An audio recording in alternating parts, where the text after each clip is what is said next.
Welcome to Confessions of a Cyberpsychologist. Today I'm chatting with Dr. Chris Fullwood, who is a senior lecturer at Birmingham City University. He's also a prolific writer and researcher in the world of cyberpsychology and one of the 4 founding members of the BPS CyberPsychology Section. Welcome, Chris. I'm so delighted to have you on board. Thank you very much for inviting me. It's a pleasure. So before we start our chat about the work that you're doing in your research, can you tell me more about your background, what you're up to this point, and also what that pivot point was for you in terms of your road into cyberpsychology? Wow. Okay. How far should I go back? I think it would be remiss of me not to mention my dad, okay, because I think he's been a huge influence on me in my career. My dad was, I guess, what you might call an early adopter. If there was a new piece of technology, he always wanted to own it. He was passionate about computers, so much so, in fact, that actually he had a pivot point where he was working, I think, as a forklift truck driver at the time, and he decided that he wanted to change career paths. So he, with no formal qualifications, he did a night course in computer programming. And then he got a job with the AA, not Alcoholics Anonymous. I think it was the roadside assistance company. And he worked for them for many years. And he spent all of his working career, well, most of his working career, working with computers in some shape or form. So he was right on board with that kind of computer revolution that happened in the sort of late 70s, early 80s. He finished his career with IBM, not in a sort of computer programmer type role, more in sort of marketing, sales, leadership type roles. But I think a little bit of that passion and that curiosity and that interest in this new technology, which kind of seemed to spring out of nowhere. I think a little bit of that rubbed off on me. And in fact, my earliest and perhaps most vivid childhood memory was watching my dad playing Pong in the living room, on the living room television. So that kind of gives the game away about how old I am. And being absolutely sort of fascinated with, like, wow, look at this, he's moving that little joystick and that's affecting that thing on the screen that's making that move. We've debated about what the system was, what console it was. I think it was an Atari 2600. It may have been a Pong console. But either way, just sort of reflective of what he was like. If there was a new piece of technology, he had to have it, he had to own it. And he kind of encouraged us to kind of get into computers and technology. I think he had hopes that I might become a chip off the old block and follow in his footsteps. It kind of didn't happen, but it kind of did. So obviously, psychology was what sort of, I became really passionate about, but a kind of psychology overlapping with technology. So it kind of, in some senses, he did influence me in my sort of career path. But in terms of how I got into psychology, that's a bit more random. I was studying A-levels, and I initially didn't choose psychology as one of my options, as one of my 3 A-levels. But one of the options that I chose actually was one that my dad recommended I do, because I chose 2, and he said, why don't you do this as a 3rd one? Because I wasn't sure. And he recommended that I do business studies. And I absolutely hated it. The first lesson, I was like, no, this is not for me. So I decided that day to go and speak to the sort of head of the 6th form college and say, right, I don't want to do this anymore because it's just not interesting to me. What can I do instead? So she listed off a bunch of subjects that were kind of within the same time period. And I think maybe the 3rd subject she mentioned was psychology. And I was like, ooh, I'd heard about it, but I'd never really thought about what it was. So I said, oh, psychology, what's that? She said, oh, well, it's just the study of human behavior. And I said, I'm interested in humans. I want to know what makes them tick. Yeah, I'll take that. And it ended up being my favorite subject. Just bored my family senseless by constantly trying to interpret them all the time and trying to work out what their motivations were and tell my parents how best to raise my younger brother, because I'd read, I'd done developmental psychology that week. So I then went to university, studied at the University of Stirling in Scotland, did a 4-year psychology degree. Didn't really know what I wanted to do, but I got quite close with my project supervisor, my dissertation supervisor, and we talked about maybe taking that research further. And she suggested potentially I should think about applying for some funding. So we applied to the ESRC, and I was lucky enough to get some funding to do a PhD.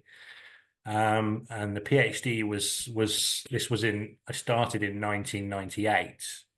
And the area was some video mediated communication. So this was when, the internet was still, it wasn't in its infancy, but it was still fairly new. Very different from if we think about the web then compared to what it's like now. Very, very different kettle of fish. Much slower for starters. It took ages to even download an image. And yeah, everyone sort of thought that video conferencing would be the next big thing. Everyone, you see some of the sort of sci-fi films of the 90s. Total Recall is one that springs to mind. They always had the video phones, and everyone thought video phones would be the next big thing. And it didn't really take off. Technology has evolved in different ways. So yeah, I did my PhD on how communicating via a video link, like we are now, how that impacted on things like person perceptions. So do we perceive people more favorably or less favorably based upon kind of interacting with a 2D image that, you can't have natural sort of eye contact. You can't necessarily see things like their gestures or whatever, because you just see in the head. And so I looked at that in a variety of contexts, including things like interviews for jobs, including in the courtroom. So my earliest sort of publications were around that particular area. And then, yes, cyberpsychology, it just seemed like a bit of a natural progression. That, video conferencing, it's a form of technology. I was interested in how the technology impacted on how people communicate and how people interact. At my core, I'm a social psychologist who's kind of become a cyber psychologist, I guess, because what always fascinated me was how people present the self, I guess. The little games that we play and trying to convince people that they should like us and that they should warm to us and they should be convinced by the things that we're saying. That was what I was always interested in. And I was interested in how the technology kind of interacted with that. So does it change the way that we can communicate with people? Are there advantages to communicating with people online? Are there disadvantages? And how does it affect how people might perceive us? So yeah, my research kind of went on from there, I guess. So in terms of your PhD, so you did video conferencing back in the 90s when it was hardly anyone did it. Yeah. So do you think that the learnings that you got from your PhD are different from what they are now in terms of, because there's more people obviously who do video conferencing? Do you think that our behaviors changed over time, or why we use it and how we interpret people has changed over time? Or do you think there's still the same basic human reading of the self and others in a 2D context from video? I think there are some sort of psychological phenomena that are fairly persistent, that haven't really changed. But I think at the same time, with a lot of the issues or problems that we found early on when we were researching this technology was due to the novelty of it. Yeah. So because it was new, people weren't really sure how to present themselves or what was a normal form of conduct, because it was completely alien to them. It's a similar kind of pattern when you look at sort of how online dating has evolved. When people first used online dating, they treated it very much like you would if you were trying to get to know someone face to face. So kind of early online daters spent months sort of emailing each other and getting to know each other before they went on a date, because that was how they would normally sort of envisage the sort of courtship process. But now it's very different. People want to meet each other as quickly as possible, almost to try and rule out the person or rule them in, rather than waste months of their time getting to know someone who might not be who they say they are. But yeah, the same with video conferencing. The technology's obviously improved. So the bandwidth is much better, much clearer, much less likely to be, the interaction is much less likely to be affected by sort of technological considerations. But I think some of the psychological phenomena still persist. So in terms of things, we did some research, with different types of bandwidth. So we did research looking at comparisons between video conferencing that was kind of fairly low bandwidth, so really poor image quality, for example, delays in things like when you receive the message, compared to really high quality, and the difference is minimal. The interactions still come out very similarly. People tend to be less favorable towards people that they communicate with via video link compared to people that they communicate face-to-face with. So often you'd say that if you were being interviewed, for example, via a video link, you're going to be at a disadvantage unless everyone else is also being interviewed by a video link. And I've been involved in many, many interviews over the years, and I've never seen a candidate, the virtual candidate, get the job. never happened. Even though I have often kind of interjected and said we need to take this into consideration, because people are unaware of that bias, but that bias does exist. And I think there's a whole variety of reasons for it. One is that the kind of the non-verbal conduct isn't quite as compelling. So the eye contact issue is a real problem. Like if I'm looking at you on the screen, it looks like you're looking at me now because you're probably looking at the camera. But if I look at you, it probably appears to you as if I'm looking downward. So the position of the camera in relation to the screen changes the orientation of the eyes, and we know that eye contact is an important non-verbal signal in terms of signaling things like whether someone's interested, or someone's paying attention, whether they like you. So it signals different kind of emotional effects. So when you interfere with that process, it can have a sort of unconscious impact on the person's perceptions. Do you think from the listener perspective that it takes a lot more cognitive effort to actually listen to something and pay attention to online communication on a video call rather than a face-to-face? Potentially, yeah, because you've kind of got this tunnel vision sort of effect, haven't you, where all of your kind of cognitive effort, I suppose, is being directed towards the individual on the screen. So I think that can be quite cognitively demanding, because faces are cognitively demanding, right? There's a lot going on up there. There's a lot happening. Yeah. Emotion, eye contact, all those things actually are, demand our attention. We are social creatures after all. We like to read information from the face to tell us how someone's feeling, to tell us how they're reacting to us. Mm. And what we find with video conferencing, and this even early in the day when we did this research, it still happens now, is that people spend much more time gazing at the image of a person on a screen than if we were sitting face to face. We would be making much less. There'd be much less mutual gaze going on. I'd be looking away more. You'd be looking away more. People avert eye contact. Now, why does that happen? Well, partly I think it's because of the sort of tunnel vision thing. That's what you're focusing on. You haven't got this kind of co-presence mutual environment that you can both orient towards. So I can't look over. If I'm looking over there, you don't know what I'm looking at. You could be looking at anything. So we haven't got that. So our mutual attention obviously has to kind of be directed towards the screen. I think potentially another aspect of it is that there's this really interesting theory. It was developed by Argyle. I think they call it equilibrium theory, which is a really interesting, I think it's quite contentious, but it's a really interesting notion. The idea is that people like to maintain a sort of comfortable intimacy distance, right? And there are different cues that people use to express intimacy. So the obvious ones are eye contact, sort of physical touch, being proximity, being close to one another, but also the topics of conversation. So talking about things that are more personal, revealing more personal information. And depending upon your relationship with the person, so obviously if they're a stranger, you would want less intimacy. If they're someone that you're close to, you want more intimacy. And the idea is that when you sort of reduce one intimacy cue, for example, we're not in the same room, we're not in the same co-present location, we can't make eye contact, people will often kind of increase other intimacy cues to compensate. A really good example of this is when you get people to talk with one another while maintaining eye contact. If they're standing meters apart from each other and they're maintaining eye contact with one another and they're talking, it's perfectly natural and normal.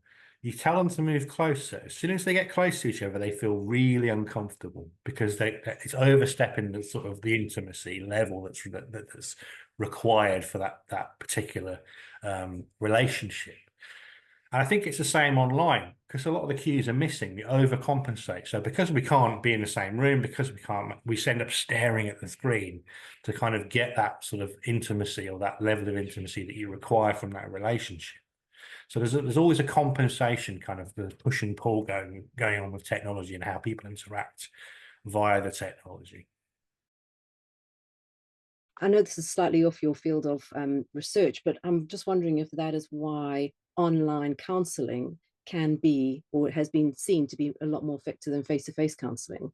Do you think maybe that online counselling, from what you found in that other research, that actually they're more likely to give up intimate details about what they're going through? Yeah, I think there is a part of that, and obviously the more that you kind of anonymize and make interactions less intimate, I guess the more people will feel they can compensate. But also, I think people feel generally that they can be more open when they're communicating in a context like this, because I guess, you know, it's harder to see someone's reactions. For example, if someone feels embarrassed or someone, I think the more cues that you make available, so even sort of a video conference call, the less likely it is that people will kind of reveal sort of hidden intimate secrets. The more you reduce those cues, the more likely they are to reveal that because they feel more comfortable doing so. And I think a part of that is to do with the availability of, you know, this non-verbal information, which is so important in terms of not only reading how someone else is feeling, but also people are aware of how they're coming across themselves. And if they feel that they're coming across in such a way that's embarrassing, or they look like they're nervous, or then that can have an impact on them drawing back, because if they feel that they're being judged negatively, because a lot of these different types of reactions are socially perceived negatively, aren't they? Yeah. So if someone appears nervous or anxious, then that's not something that we would necessarily warm to. Some people do, but not necessarily that's something socially that we would warm to. So let's talk about the British Psychology CyberPsychology section. So along with Linda Kay, who we chatted to a couple of episodes ago, you were one of the 4 founding members of the British Psychology Society CyberPsychology section. Yes. What does it feel like to be at the forefront of gaining acceptance with this discipline in the world of psychology? I mean, it's a real honor. I mean, to be honest, I think I was in the right place at the right time. I think it would be wrong of me not to, you know, to acknowledge the people that built those foundations that allowed us to get to that stage. So, you know, we're standing on the shoulders of giants. You know, there were pioneers like John Sula, Adam Joynson, Monica Whitty, Caitlin McKenna, Tom Buchanan, Joseph Walther. You know, these people that kind of that were researching cyberpsychology before the term cyberpsychology existed. You know, who were kind of paving the way. So, you know, without these pioneers, cyberpsychology wouldn't exist. So we just built on the work that they, you know, the foundations that they laid down and the hard work that they put in. I've had, you know, been very fortunate to see some of these individuals talk. You know, I've been to conferences where Adam Joynson, Monica Whitty have given keynotes, and their research areas are fascinating. And they're really who inspired me to get into the field. Because originally, as I say, I'm a social psychologist at heart. You know, I was really interested. The one sort of theory, I guess, that kind of sort of sparked my whole interest in becoming an academic was Erving Goffman's sort of notion of the performed self. It's a really simple idea, but that was the idea that kind of got me into academia, sort of pushed me into doing research. But yeah, in terms of cyber psychology, these are the inspiration. These are my inspirations. They're my heroes. But yeah, it just seemed like a natural thing to do. It wasn't something that kind of came out of the blue. It was, you know, we had numerous conferences. Some that I organised, for example, as part of Wolverhampton's cyber psychology research group that kind of existed from around 2010, maybe even earlier. We had numerous conferences that originally were just focused on social networking, but then sort of more broadly social media, but then more broadly cyber psychology, and they started getting bigger and bigger, and more people started to come to them, and I started to realize there were more researchers in the UK doing cyber psychology research than I had ever anticipated. And it just seemed like a natural progression. And just I remember at the end of one of these conferences, I can't tell you which one it was, Linda, Kay, Simon Bignall, Alison Attrell-Smith and I were just sitting chatting, having a coffee, and it just sort of came up in conversation. Why don't we form a section? Didn't realize how much hard work it would entail, because it took a long time to get there.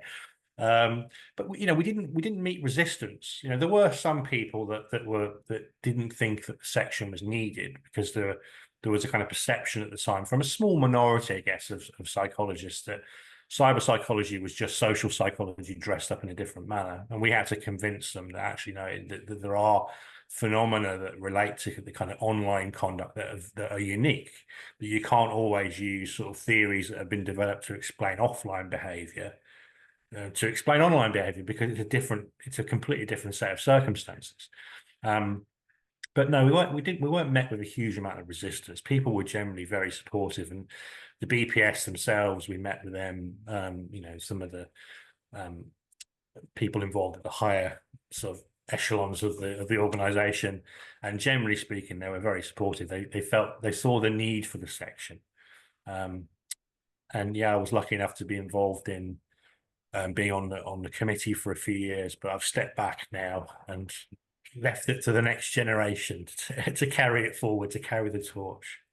Yeah, because there must have been a lot of work involved that you'd never got paid for, obviously, because it's kind of a volunteer basis. So there's, although it adds a bit to your, I guess, profile, it's still extraordinary amount of additional work over and above all your academic and research stuff. Yeah, we had to get, I think if I remember rightly, we had to originally get 500 signatures, so 500 members to agree that they thought that the section was worthwhile taking to the vote, and then it went out to the section members as a vote, and we had to get the majority of people who voted. Obviously, not everyone voted, but the majority of people who voted had to agree that yes, it was a good idea. And I think we had something like about 85% or maybe more who agreed that it should become a section. So there were still some doubters, obviously. I think at the same time, the men's section was also ratified. So there's a male psychology section, sorry. And they were formed at the same time as we did. So they also went through in the vote. And I think they still got through, but their percentage of supporters was a bit lower than us, because some people were kind of anti the idea of the need for a male psychology section. And yeah, I'm not necessarily convinced by one argument or the other, but I can see both sides of both perspectives. Yeah, I can see why you'd want a male psychology section. There's very different mental processes, so, and needs and stuff. Yes, we're very complicated creatures. Yes, very complicated. You often collaborating with other cyber psychologists, both in research and kind of not offline stuff, but stuff outside of the university that you work in at the time. And a lot of what you've researched is really fascinating. But what is it that you find the most fascinating about the research that you've done? Because you spoke earlier about the performer self, it's a social psychology perspective. Is that something that you've integrated into cyber psychology? And what is it? What are the big learnings that you've had from all of this? It is, yeah. I've been very lucky to work with a really diverse group of psychologists, not all cyber psychologists. Darren Chadwick, who you mentioned earlier, is a good example where we saw a niche with my area, his area, and where the overlap is. And we've done lots of really interesting research together, and we've got currently got a project which is ongoing, which has been funded by the NIHR, National Institute for Health and Care Research, looking at people with intellectual disabilities and their sort of health-seeking online behaviour. So we continue to collaborate. But in terms of I guess the sort of thread that sort of brings it all together, that draws it all together, is the thing that I'm most interested in is self-presentation, or impression management. Often those two terms are used interchangeably. They don't mean the same thing, but they kind of do. So you can manage people's impressions about anything, but self-presentation is obviously about the self, self-referential. So it's about managing how people perceive you. It's about the way that you present yourself in a way that you want others to be influenced by that. So yeah, I've always been interested in, since sort of the technology started to evolve, in how the technology alters the way in which we present ourselves to others. Sometimes that can be a good thing. Sometimes it can be a not so good thing.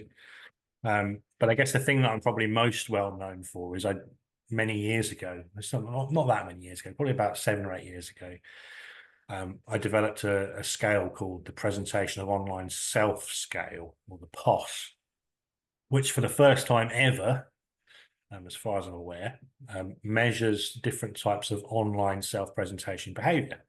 So nothing like this existed. I don't think anything like this exists still. The scale is in need of some revision. We'll talk about that later, but because obviously the landscape has changed quite drastically since I first developed this scale.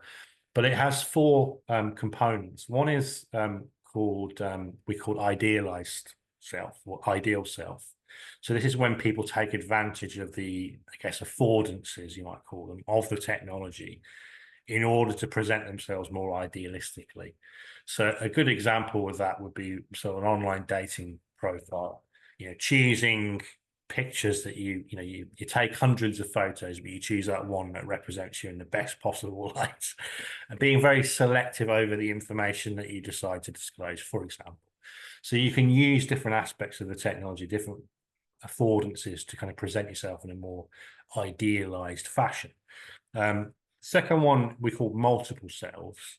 And this is the notion that people kind of change the way that they communicate and the different aspects of the self that they bring forward, depending upon the communication context that they're participating in online. So some people are much more consistent. So how you see them in one context doesn't matter whether it's online dating or it's a business meeting. They are who they are. The other factor we called consistent self, and this was the extent to which people's online persona is similar to their offline persona, because some people adopt a very different persona online to the one that they are offline.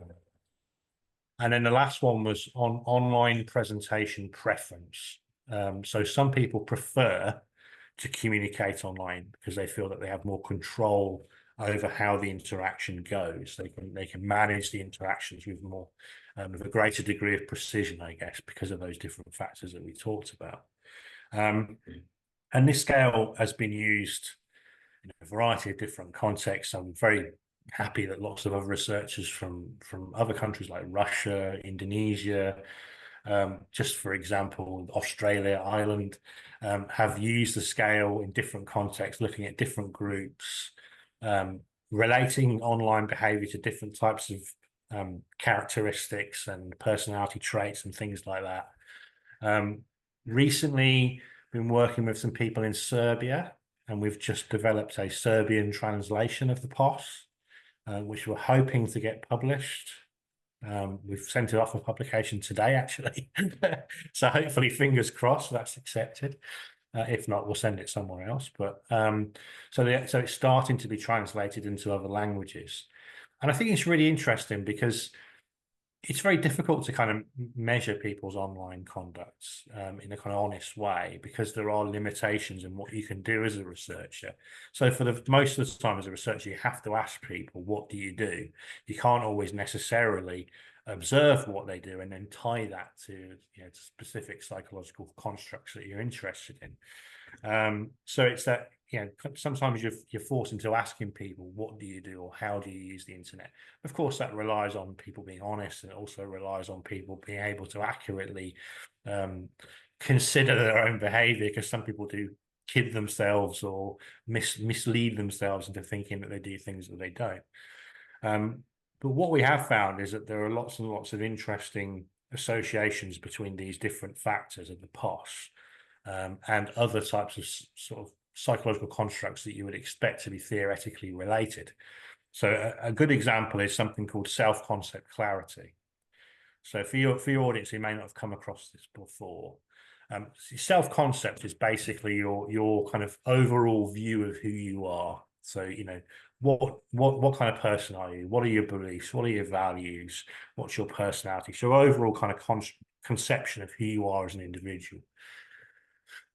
Self-concept clarity is the extent to which your beliefs about yourself are consistent and clear. So, you know, do I know who I am?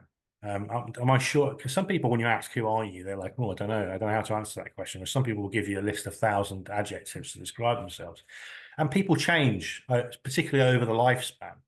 You know, during adolescence is a good example. People will start to discover who they are and start to work out what their place in the world is. So you can measure self-concept clarity with the self-concept clarity scale. And we found that people that have a consistent sense of, a consistent self, i.e. their online self and their offline self are analogous, they much like to have a higher self-concept clarity.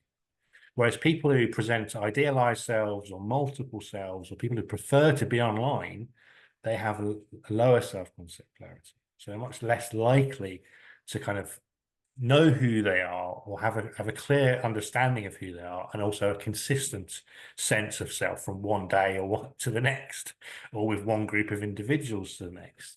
And it makes sense. People that you know, obviously we don't want to necessarily say that one is causing the other. We don't want to infer causality, but it makes sense that someone who's trying to work out who they are would like to be in a space where they have more freedom to express themselves and try out different forms of interaction and different forms of self-presentation. On a sort of more negative side, we found that people who prefer being online, so have their preference for communicating online, also tend to have lower self-esteem. You know, there is, and again, I'm not saying that being online creates negative self-esteem, far from it. We're not going to infer that. But at the very least, it suggests that people that are less confident about themselves prefer to be in that environment where they have more control over their self-presentation. How do you think people build that or that understanding of who they are? Because you kind of talk about some people really know who they are, others use adjectives, others people just have no idea. How do you think people build this knowledge of self? Well, principally through social interaction. So there's a variety of different sort of theories, and most of them kind of, you know, how most of them kind of reflect on how we interact with other individuals. So a good example is self-perception theory. So what self-perception theory argues is that we kind of make inferences or draw inferences about who we are, our capabilities, our values, all those different kinds of things, based upon our rumination on what we've done previously. So, you know, sometimes we surprise ourselves. We don't always necessarily have a plan for how we're going to interact in every different environment and every different social situation that's likely to arise. So, you know, a good example is when you see people being interviewed when they've done something heroic, like they've rescued a cat from a burning building or something. Often they're like, "Oh, I didn't know I had it in me," you know. So they're often surprised about how they've behaved. So we don't always necessarily know what we're going to do. And when you ask people, you know, how would you react in this situation? If you think of, like, say, the Stanley Milgram experiments, the classic sort of you know, electric shock experiment, you ask most people, they'd say, "No, I would never do that." But they do. Of course they do. You know, the research shows that they do. But most people always assume that they're going to do the good thing, the moral thing. And that isn't always necessarily the case. So, yeah, you know, the best judge, I guess, or the best way to judge ourselves is based upon how we act rather than how we think we're going to act. So yeah, a lot of that is a lot of how we perceive ourselves. A lot about you know, is through those interactions that we have, and then those ruminations on what that means in terms of what value that we add to those different social situations. We spend a lot of time online and don't often get time to actually do that rumination. Do you Yeah. think that could be something that is impacting our ability to develop our online or our perception of our own selves? I don't think so. No, I think that sort of rumination doesn't always necessarily take place sort of consciously. Yeah. We're not always sitting there kind of aware of what of those things happening. Sometimes it takes place on a sort of subconscious level, and there's always time for reflection. Even if it's during sort of downtime or what you could argue that during sort of dream state, for example, that's. I mean, there's very little is known about the purpose of dreams, but one argument is that it's kind of making sense of all the things that have happened on a sort of subconscious level. So I think there's always time for rumination, and I don't think necessarily that spending more time online is necessarily going to interfere with that. It may interfere with it in other respects. So it might be that if you're spending a lot of time kind of inhabiting different types of behaviors or different types of self-presentation behaviors, that might then make it harder for you to decide, well, which of these is me, which of these do I feel most comfortable with, particularly in an environment where you've kind of got that very natural mechanism for reward. So, you say something online and people react to it, and they'll say positive things, they'll leave likes and comments. And it's easy to get, I guess, enticed into thinking that that's then something that's socially positive, despite the fact that you're more than likely living in an echo chamber where the vast majority of people who are reacting share very similar beliefs to you anyway. So yeah, it's a hard one. I think I don't think the technology is going to necessarily distort, the natural sort of progression of human socialization in that sense. But I think it will have some minor type form of impact. Yeah.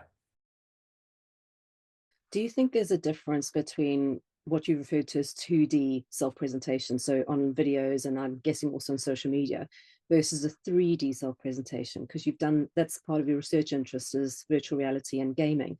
Do you think there's a difference in how we present ourselves in 2D versus 3D format online? I think there are, but I think the bigger difference probably comes from sort of inhabiting the character or the avatar.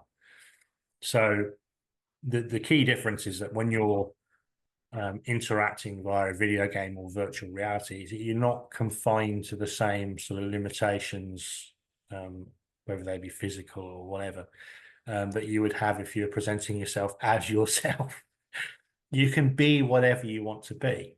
You can take on the persona of a completely different character. And I think that's really interesting. And you may have come across the Proteus Effect before, and someone probably has spoken about it in one of the podcasts, but Not yet, actually. not yet. Okay, well, I can talk about the Proteus Effect because I Yes, think it's really fascinating. And it also links in with what I was talking about earlier in terms of self-perception theory, that we find that when people are kind of embodying or playing as different types of characters or avatars, whether that's in a video game or whether that's in a kind of virtual environment or virtual world environment, unsurprisingly, they kind of take on the characteristics that you might associate with those characters within the game or the world itself. And you might say, well, that's just role playing. Well, it probably is. So if you're given a heroic character, you're going to behave more heroically. If you're given a character that's has less heroic traits, he probably will impact on how you behave in the game. And the example that they always use is with attractiveness. So they in studies where they've looked at this Proteus effect, they've varied or manipulated the attractiveness of the avatar, and they find that people that are given more attractive avatars tend to behave more confidently, more flirtatiously within the environment of the game. What's really interesting is what happens after they come out of the game or the virtual world, is that they continue for a while at least, and we don't know how long this lasts, because obviously the research, hasn't done any, no one's done any longitudinal studies to see if it has a long-term impact on the person's self-concept. But at least for a short period of time, it seems to impact on their behavior. This is normally kind of measured through the sort of economic gain paradigm. So they'll get people to engage in an economic game where they have to negotiate over a sum of money, usually with a stooge or a confederate. They don't know that they're a stooge, obviously. And what they find is that people who are given the attractive avatars, or sometimes the taller avatars, generally ask for more money. People that are given the shorter or less attractive avatars ask for less money. And it's always quite a significant difference, talking, sort of 15–20% more, which is really interesting. So it seems to have a knock-on effect, at least in terms of their confidence. And the argument is that part of this is like this self-perception theory, that where people are behaving in this way in the game, and then they're kind of reflecting or ruminating as they're doing it on that behavior, which then kind of, even if it's only temporarily, gets incorporated into their kind of identity or their sense of self, which is fascinating. And I suppose if we're moving towards the metaverse, which I'm not sure we definitely are, but some people think we are, if we are moving towards more kind of virtual reality or more virtual world engagement, then it does have a potential impact. If you're going to spend a lot of your time living or behaving as a different character or avatar, then that might have an impact on your own self-perceptions. I guess the concern there might be then what happens when you start to think that you want to be that person rather than the person that you are. Does that create a discrepancy, and does that lead to more negative health consequences? I'm not sure. But yeah, it'd be interesting to find out. Yeah, it's kind of Ready Player One territory, isn't it? It is a little bit, yeah. But yeah, fascinating book. But sure, that it's slightly scary at the same time, is that people just want to clock out of the real world in order to just live in a fantasy.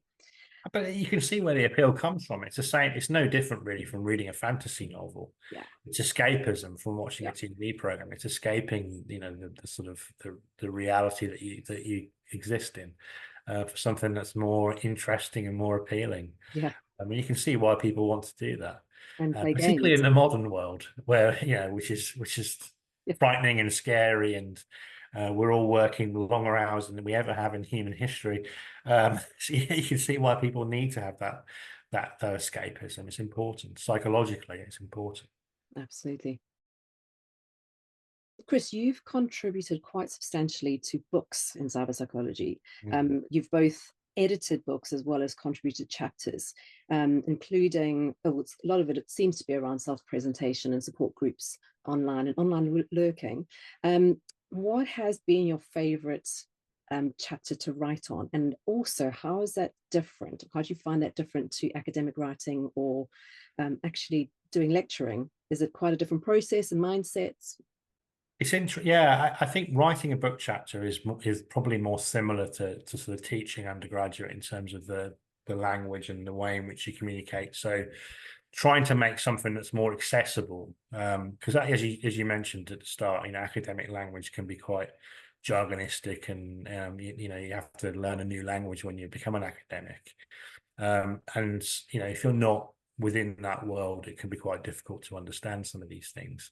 So particularly for new students or people that haven't had, because we have at BCU, we have a conversion course with people who have taken a different route and decide that they want to sort of turn into psychologists. A bit like Wonder Woman, they just do a spin and all of a sudden they're a psychologist. No, so they do a conversion course in which they learn about the core areas of psychology, and obviously it's very new to them. So you kind of have to sort of try and communicate it in a way that's accessible, they can understand. So I like to, in lectures, particularly with the people that are new to psychology or undergraduates in the first or second year, I like to kind of give them examples that they can relate to. So I try to always give that hook, bring it back to something that's relevant to them. That's becoming harder and harder every year because obviously I no longer have my finger on the pulse of youth society. In terms of the zeitgeist, I think I'm a bit far removed from that. I found it much easier when I was a younger academic because we weren't that dissimilar in terms of our ages. But yeah, I'm much older than them now, so it's harder to come up with some good examples. In fact, interestingly, I did a lecture on self-presentation this year, and it was observed by a colleague. And one of the bits of feedback that the colleague gave me was that I needed to come up with more examples that are relatable, because I was talking about job interviews and first dates, and she said, "You do realize a lot of these students would have never been on a first date." I'm like, "Oh yes, of course, because younger generations are dating less, apparently. They're having less sex, they're drinking less, and they're not dating as much." That's what the stats seem to suggest. So you'll constantly have to update your examples to make it relatable. But I try my best to put it in terms that they can understand. And I think that's the same when you're writing a book chapter. Given that it's going to have a broader appeal, it could be anyone could be reading that, from someone with no background in psychology at all to people that work as academics within the discipline. So you've got to kind of make it a one-size-fits-all type approach, which is very different from writing a journal article, which obviously is much more jargonistic in its and it's much more focused, and obviously there's an emphasis on making sure that it's methodologically robust and sound, and the analysis as well is communicated in a way that means it can be replicated and so on. So it's very different types of approach. You've got a code switch.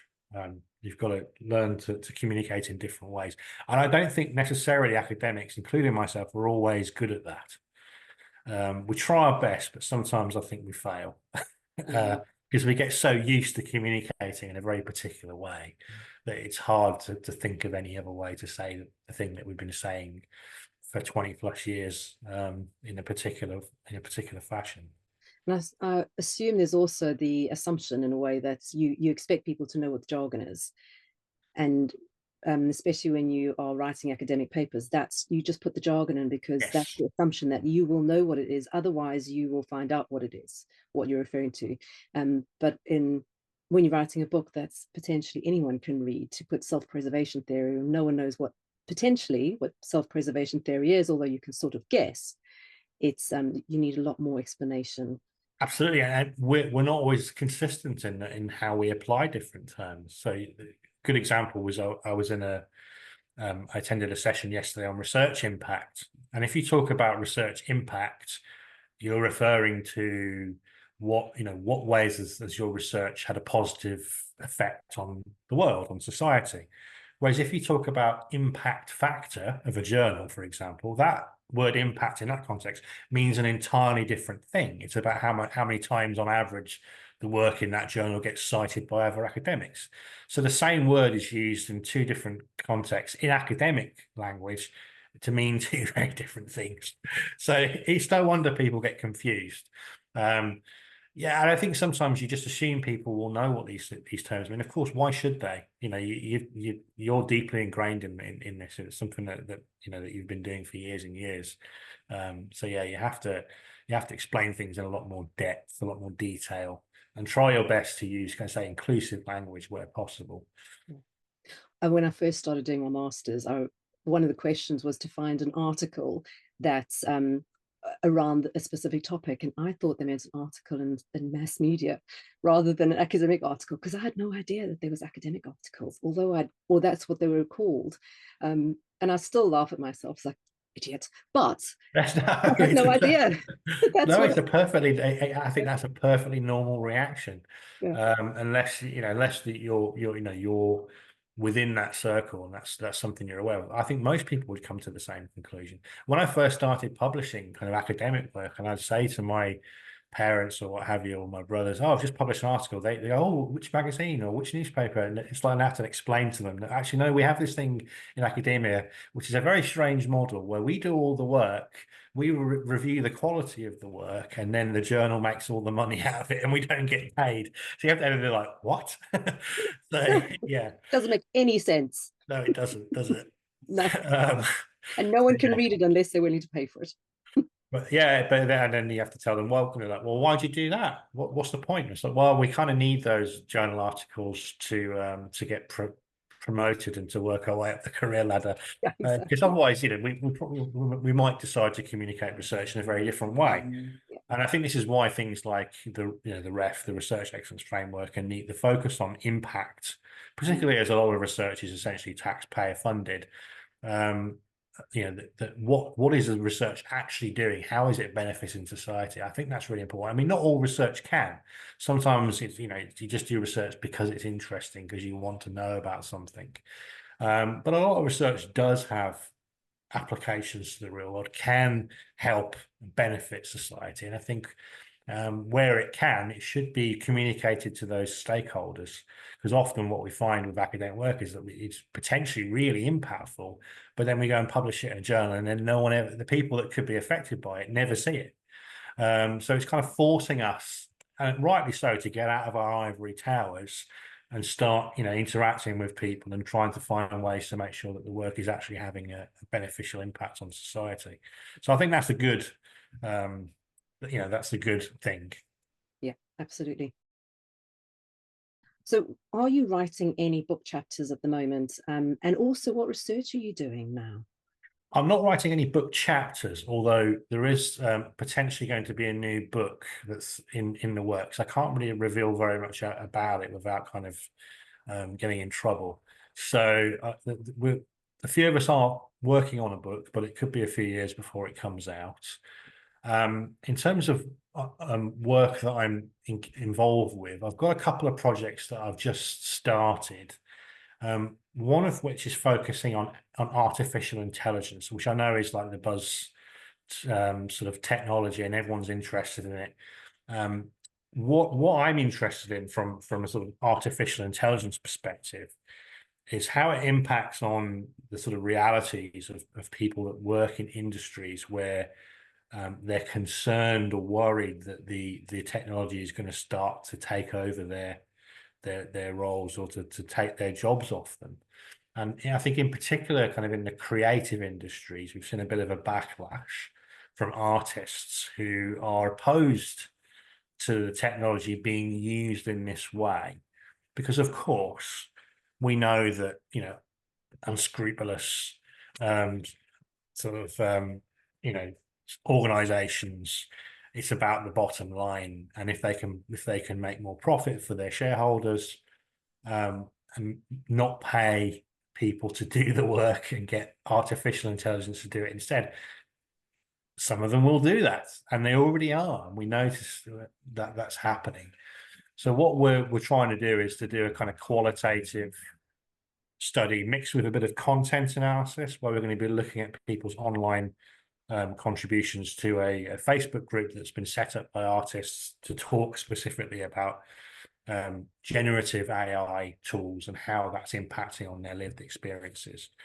Just to kind of highlight, because I think I'm not a doom monger, I'm not a scaremonger by any stretch of the imagination, but I like to take a very balanced perspective on these types of technologies. I think it's naive to assume that they're only good, but I think it's also a bit, you know, say doom mongering to assume they're only bad. I think there's usually it's something in the middle, isn't it? That there's, if you look at something like AI, it has so many wonderful applications that are already being utilized that are benefiting the world and benefiting society. But at the same time, it's potentially having a negative impact on some people's livelihoods. And that's something I think that's worth highlighting and worth talking about, and not just kind of just getting on board with AI and forgetting about the people that get sort of stamped and trampled along the way. I think we also have to acknowledge that some people are going to be negatively affected by this new technology, and artists in particular seem to have some genuine concerns. So I'm going to want to find out more about what they're concerned about and how we can try to help support them, you know, and give them a voice, essentially. That sounds very fascinating. I'd love to chat to you about that when you've got to the point of finishing it and publishing your results. Are you still looking for participants for that research, or have you found the participants that you need? Not for that project, no, because it's mostly online. So we're working with secondary data. So we've joined a Facebook group, And for the most part, people, you know, who are members of this group just have very short comments, but some of them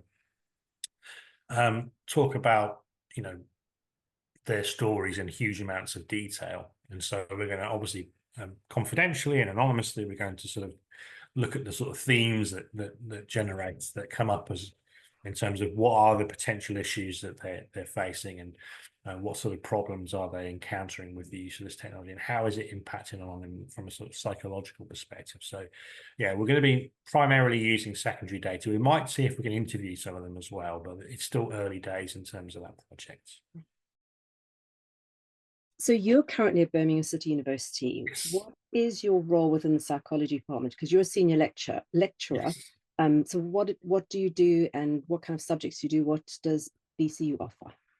So I'm still finding my way because I've been here for about 9 months. But so far I've been teaching kind of social psychology, in obviously bringing in cyber where I can, where it's relevant.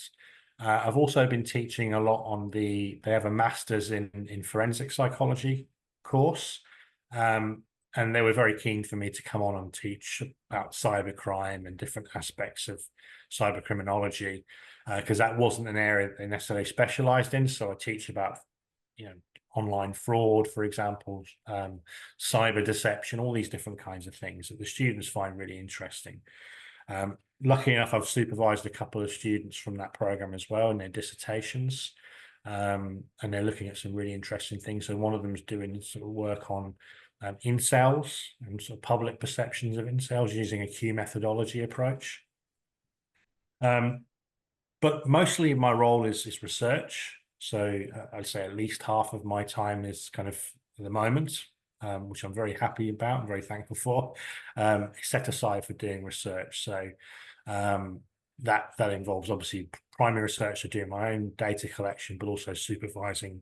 So I've got a couple of PhD students, including one who is based in America, a guy called Todd Fletcher.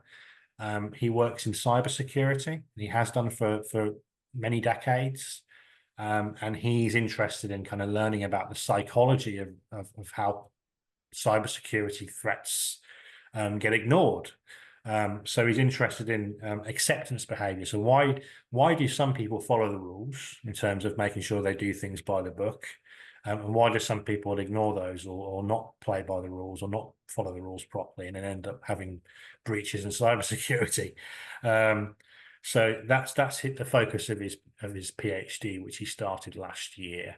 So yeah, I'm hoping to take on more PhD students, particularly ones who want to do more classic traditional cyber psychology research. I tend to find people want to do applied cyber psychology most of the time, which is, you know, applying it to a specific field like cybersecurity. Whereas I'm interested in things that perhaps are less applied, but more just interesting psychologically, like how people present themselves online, and things like the Proteus Effect, which is, I think, really fascinating. So it's more psychological concepts and Yes. why people do things rather than actually what they do. Yeah, and I'd like to, in terms of, I mentioned the POS earlier, the presentation online sales skill, that's something I'd like to develop, because the technology moves on, and the sort of the ways in which people communicate on now are very different from how they were 10, 20 years ago. So you have to kind of stay ahead, and you have to make sure that you're constantly evolving with the technology, which is a lovely reason to be a cyber psychologist, because there's always something new to do. But sometimes it gets frustrating because people say, well, this doesn't work anymore. We're like, oh, it doesn't, does it? So I have to develop a new one. So that's something I'm really hoping to do, not as necessarily a piece of legacy research, but just something that I'd like to do to be able to develop the scale, and revise it so that it's more applicable to the current online or technology mediated climate. So anyone wants to help me out with that and do that as part of a PhD, I would be very enthusiastic about taking you on. So if someone wants to apply for a PhD at Birmingham, how do they go about doing that? Well, if they want to work with me, the first thing would just be to get in touch. Send me an email, chris.Fullwood@bcu.ac.uk. There are some internal funded possibilities. So every now and then, some money is made available to fund students as long as they're national. So you can apply for that, or obviously self-funding students can pretty much get started straight away. So depends how you want to fund yourself for it. If you need money, if you need some funding, then that might take a little bit longer. But if you're able to fund yourself, then we can start having the conversation immediately. Brilliant. And I'm happy to take on students from anywhere in the world as well. It's just the funded options that are national. Yeah, funded options need to be International. national. Yeah. So, Chris, what is the most important question I haven't asked you yet? Ooh. I'm not sure. I suppose what is the future of cyber psychology might be an important question. I don't necessarily propose to have a fully fleshed out answer to that question, but I think we're kind of at an interesting time in cyber psychology. If anything, I think we've kind of hit a bit of a dip. So we had the kind of initial sort of spark of interest, with the sort of formation of the section and lots of new textbooks coming out. But in the UK in particular, I mean, there are still pockets of lots of people doing research. But in terms of pushing it forward, for example, bringing on new courses, thinking about how cyber psychology can be translated into different types of career paths. I know that the BPS CyberPsychology Section started doing some work on that. But I think what they found was that a lot of the careers are things that already exist or that you could do other training for. It doesn't have to be cyber psychology specific training. So I guess obviously the world of work is constantly evolving, but trying to find a space for cyber psychology beyond academia.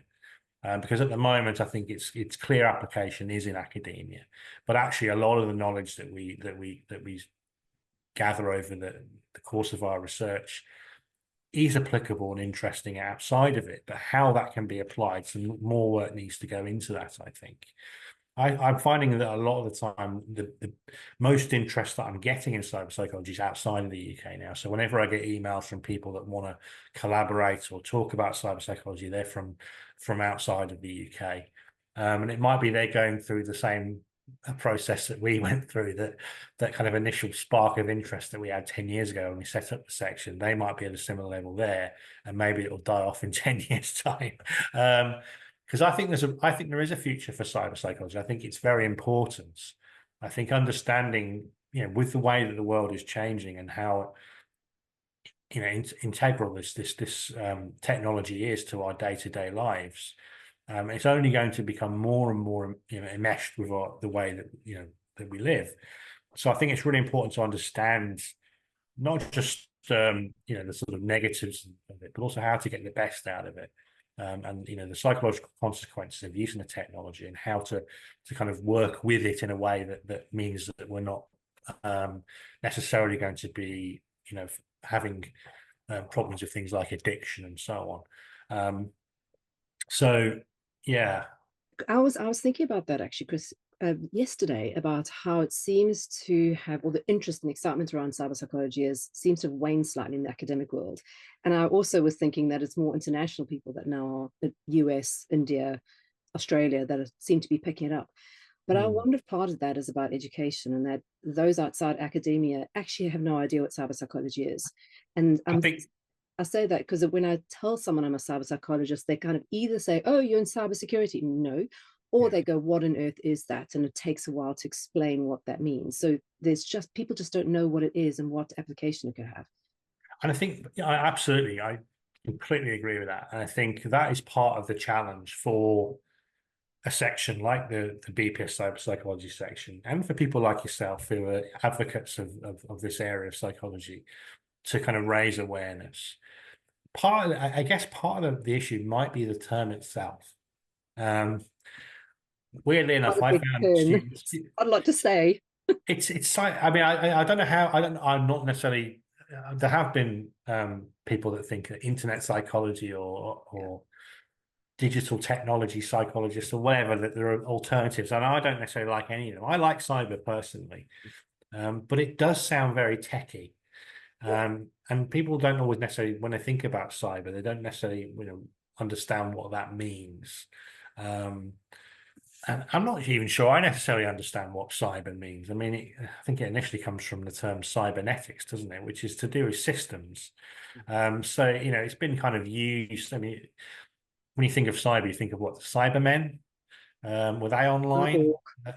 Cyborgs?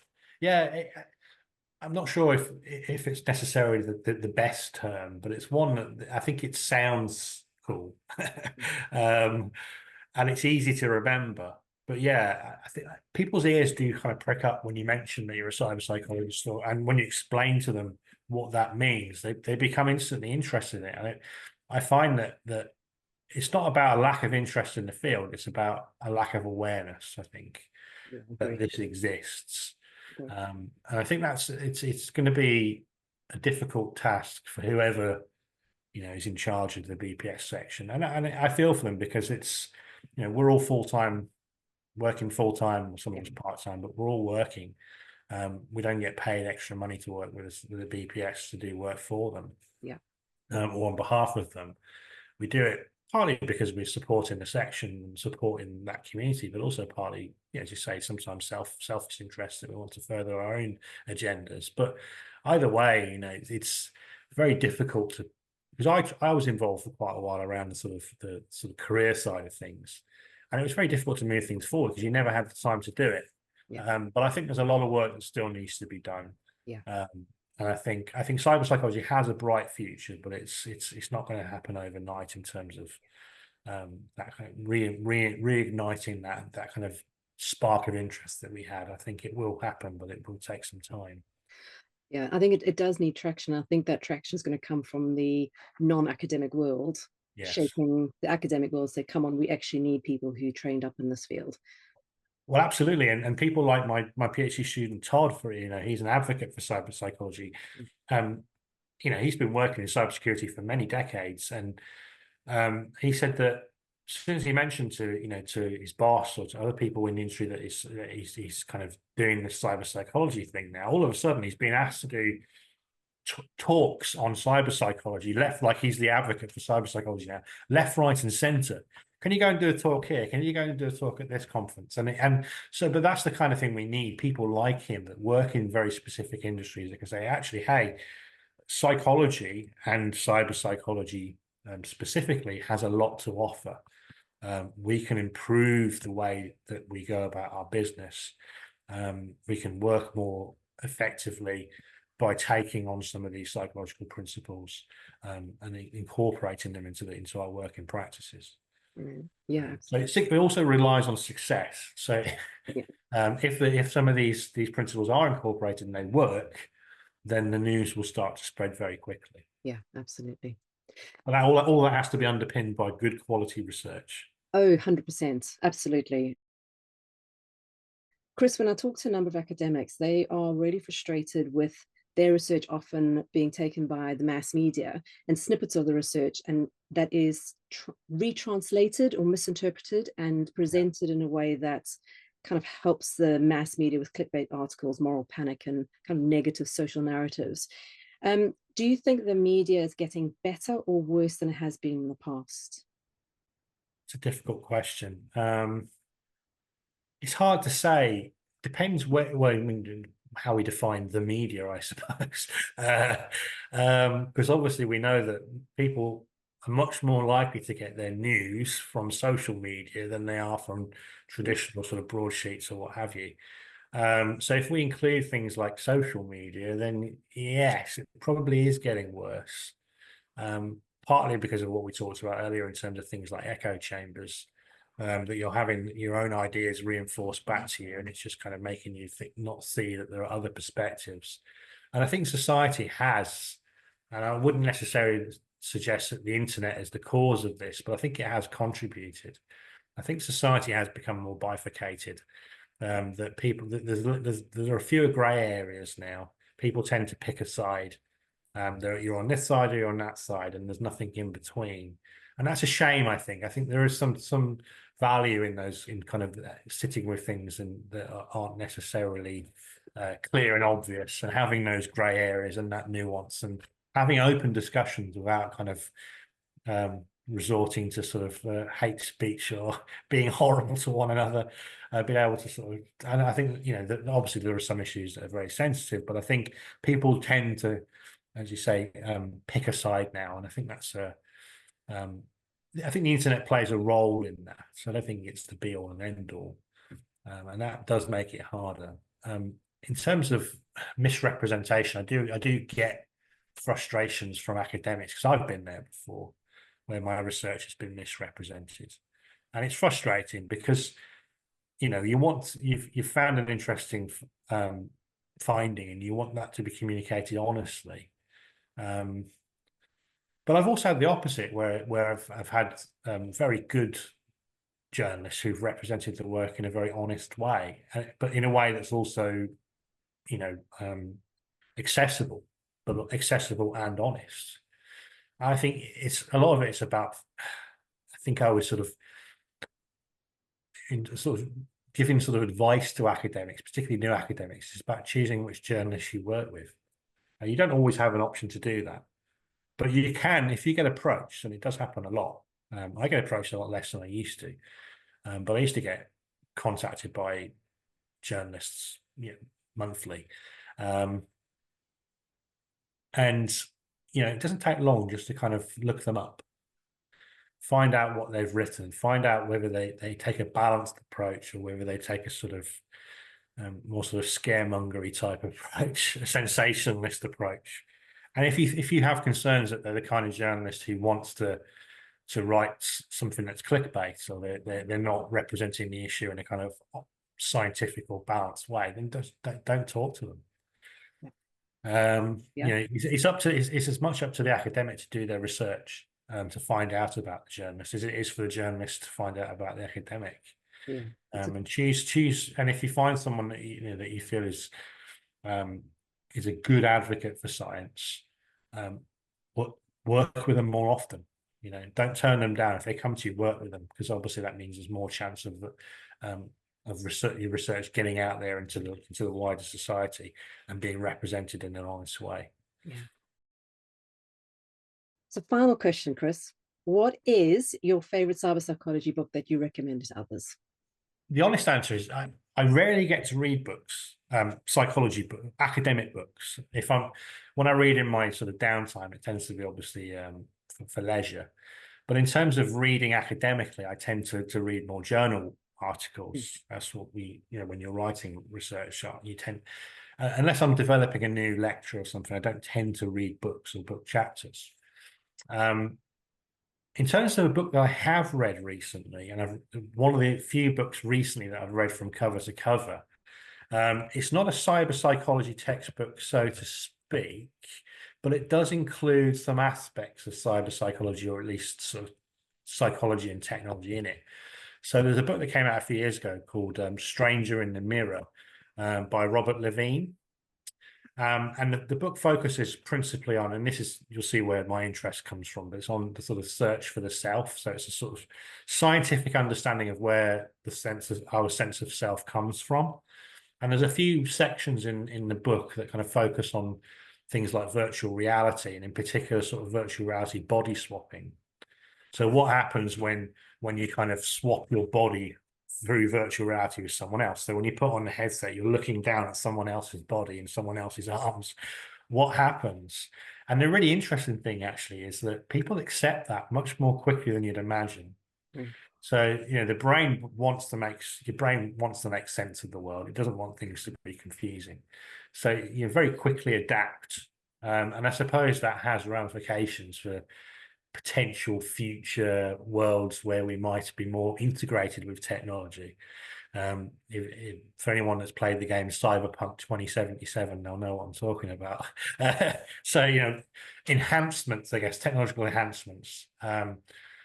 So yeah, it's not a cyber psychology book, so to speak, but it's really interesting. And if you're interested in the sort of understanding the sort of nature of the self and where our sense of self comes from, what it means to have a sense of self, I thoroughly recommend that book because it's got some fascinating examples in there. But in terms of cyber psychology textbook, obviously I would recommend the Oxford Handbook of Cyber Psychology, which I think is a quintessential textbook. Although it is from 2019 now, so it does need a second edition to come out soon, I think. Yeah, but as basic principles of cyber psychology, it's a really thorough book. Yeah, on all the I think so. I think, and there'll be things in there that don't get much coverage, like AI, for example, because AI isn't a modern phenomenon by any stretch of the imagination, but in terms of its capabilities, we've seen a huge increase in how, and change over the last few years. So it's kind of much more in public consciousness since GPT came out. People are much more aware of generative AI. So it doesn't cover anything like that, but in terms of the basic sort of cyber psychological principles, they're all in there. Yeah, I'm putting that self-perception book on my reading list immediately. Thoroughly recommend it. Yeah, it's brilliant, and it's a shame because Robert Levine was very famous American psychologist. He died a few years ago, I think in 2019. I wasn't aware of this until I was looking him up a few weeks ago because I was going to recommend that book to someone else. And then I just sort of noticed that he died a few years ago. I think this book came out after he died, I believe. But yeah, it's a wonderful book, and obviously a great legacy for a fantastic and a psychologist who's contributed so much to our understanding of human behavior. So yeah, I thoroughly recommend it. Brilliant. Definitely reading that next. Chris, thank you so much for your time. It's been so fabulous and just so insightful chatting to you. And thank you for coming on Confessions of a Cyber Psychologist. My pleasure. Thank you very much for having me. Brilliant.